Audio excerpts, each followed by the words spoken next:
कब तक बोझ संभाला जाए, द्वंद कहां तक पाला जाए। दोनों ओर लिखा हो भारत, सिक्का वहीं उछाला जाए। तू भी है राणा का वंशज, फेंक जहां तक भाला जाए। तू भी है राणा का वंशज, फेंक जहां तक भाला जाए। जी हां, हम बात कर रहे हैं महाराणा प्रताप की। महाराणा प्रताप ऐसे महान योद्धा थे जो कभी मुगलों के आगे झुके नहीं। उनका संघर्ष इतिहास में अमर है। वे मेवाड़ की महान शासक थे। 16वीं शताब्दी के राजपूत शासकों में महाराणा प्रताप ऐसे शासक थे जो अकबर को लगातार टक्कर देते रहे। भारत का हर बच्चा उनके बारे में पढ़ते हुए बड़ा हुआ है और उन्हीं से प्रेरित होकर उनकी पीढ़ियों के लिए ख्याति लब्ध कवि वाहिद अली वाहिद ने कविता लिखी, तू भी है राणा का वंशज, फेंक जहां तक भाला जाए। अब आप ये सोच रहे होंगे कि आज महाराणा प्रताप कैसे याद आ गए, जबकि उनकी जयंती 9 मई को है और पुण्यतिथि 19 जनवरी को है। दरअसल पटना में भारत के महान योद्धा महाराणा प्रताप की याद में राष्ट्रीय स्वाभिमान दिवस मनाया गया। इस कार्यक्रम का आयोजन जेडीयू के उपाध्यक्ष और एमएलसी संजय कुमार ने किया था। कार्यक्रम का उद्घाटन मुख्यमंत्री नीतीश कुमार ने किया, जिसमें राष्ट्रीय अध्यक्ष ललन सिंह, मंत्री विजय चौधरी, मंत्री अशोक चौधरी समेत जेडीयू के कई दिग्गज नेता मौजूद रहे। 50,000 से अधिक लोगों के दावे किए गए। इस कार्यक्रम को लेकर महीनों से तैयारी चल रही थी। पिछले साल ही इस कार्यक्रम का आयोजन किया जाना था, लेकिन अचानक ये टल गया था। महाराणा प्रताप के नाम पर स्वाभिमान दिवस तो मना लिया गया, लेकिन अब इसके सियासी मायने तलाशे जाने लगे हैं। पॉलिटिकल एक्सपर्ट भी मान रहे हैं कि भले ही महाराणा प्रताप के नाम पर बिहार की राजनीति पटना में इस कार्यक्रम का आयोजन किया गया। पॉलिटिकल एक्सपर्ट भी मान रहे हैं कि भले ही महाराणा प्रताप के नाम पर बिहार की राजधानी पटना में इस कार्यक्रम का आयोजन किया गया और उन्हें सभी जातियों से जोड़ा गया, लेकिन यह भी सच है कि कार्यक्रम के माध्यम से जेडीयू ने पटना में राजपूतों का महाजुटान किया। उसने सियासत की राजधानी पटना में राजपूत समाज की ताकत को पार्टी के साथ होने का मैसेज दिया। कास्ट पॉलिटिक्स में खुद को सवर्णों का शुभचिंतक भी बताया। इतना ही नहीं, कार्यक्रम की भव्यता का अंदाजा आप इसी बात से लगा सकते हैं कि पूरे पटना को पोस्टर और बैनर से पाट दिया गया था। हर जगह जेडीयू का झंडा और महाराणा प्रताप का ध्वज लहरा रहा था। इतना ही नहीं, मिलर स्कूल को महाराणा प्रताप के किले में तब्दील कर दिया गया था। कह सकते हैं कि इस कार्यक्रम को भव्य बनाने में जेडीयू के राजपूत नेताओं ने एड़ी चोटी का जोर लगा दिया। कार्यक्रम में शामिल होने के लिए पूरे बिहार से आने वाले 50,000 से अधिक लोगों के लिए खाने पीने की व्यवस्था भी की गई थी। उनके रहने की व्यवस्था भी थी। हालांकि कहा जा रहा है कि यह कार्यक्रम पिछले साल ही होने वाला था, लेकिन कोरोना की वजह से नहीं हो पाया। महाराणा प्रताप के नाम पर राजपूतों के महाजुटान के अब बिहार के सियासी गलियारे में मायने तलाशे जा रहे हैं। इसमें पार्टी को कितनी सफलता मिली, इस पर मंथन शुरू हो चुका है। पॉलिटिकल एक्सपर्ट भी अब इसे लेकर गुणा भाग कर सियासी हिसाब किताब निकालने में जुट गए हैं। यह भी लोगों के जहन में कौंधने लगा है कि कास्ट पॉलिटिक्स के दौर में राजपूत समाज की इस रैली का जेडीयू को कितना लाभ मिलेगा। दरअसल बिहार में इन दिनों कास्ट पॉलिटिक्स ने एक बार फिर से रफ्तार पकड़ ली है और बिहार में शुरू हुई जातीय जनगणना इसी की मजबूत कड़ी है। इतना ही नहीं, अब तो नेताओं के बयान भी इस तरह आ रहे हैं कि 2024 की चुनावी लड़ाई अगड़ा पिछड़ा की ओर जा रही है और महाराणा प्रताप के नाम पर यह भी मैसेज दिया गया कि जेडीयू सवर्णों के साथ भी पूरी मुस्तैदी के साथ है, जिस तरह वो पिछड़ों के साथ है।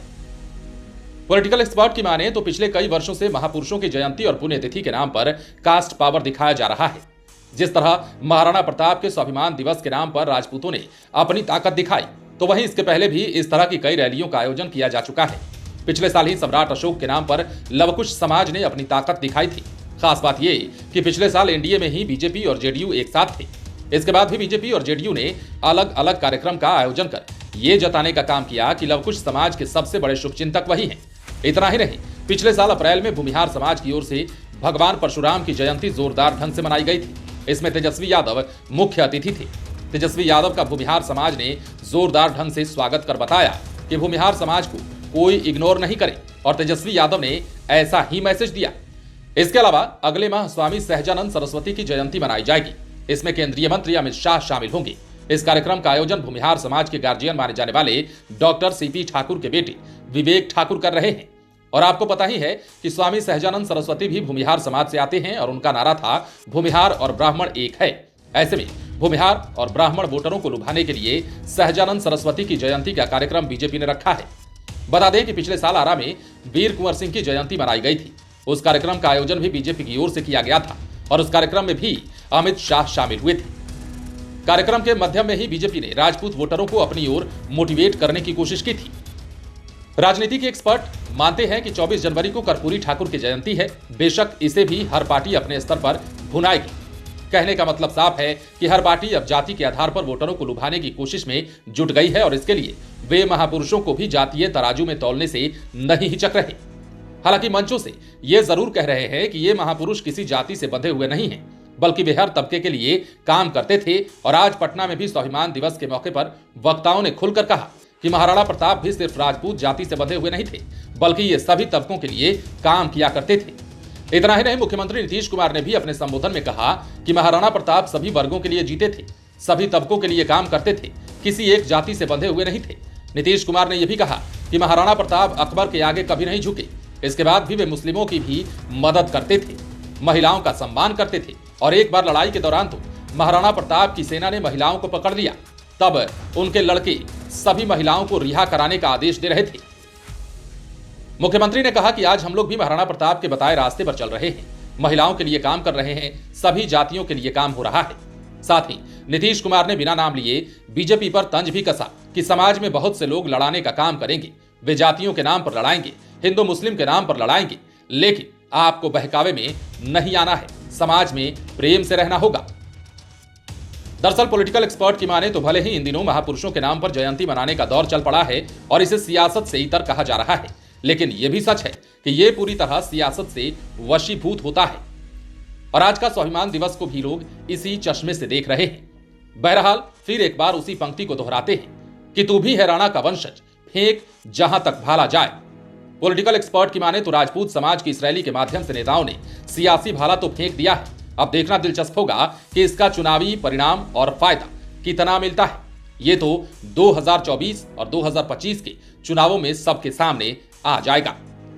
लाइव सिटीज के लिए पटना से राजेश ठाकुर की स्पेशल रिपोर्ट। यदि अब तक आपने हमारे YouTube चैनल को सब्सक्राइब नहीं किया है तो सब्सक्राइब कर लीजिए ताकि हम आपको खबरों से अपडेट रख सकें।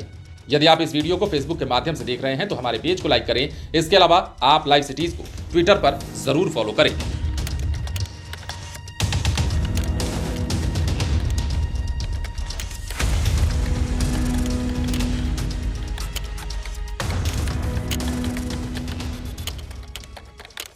कुछ भी महाराणा प्रताप जी का योगदान है और जो भी उन्होंने सिखाया है, सब दिन इसको याद रखना चाहिए। समाज के हर तबके को जोड़कर चलना चाहिए। ये भ्रम नहीं पैदा करना चाहिए कि सिर्फ उनका कोई जात से संबंध था। उनका संबंध सभी लोगों से था, समाज के हर तबके से था। इसलिए इस बात का हमेशा ख्याल रखिएगा।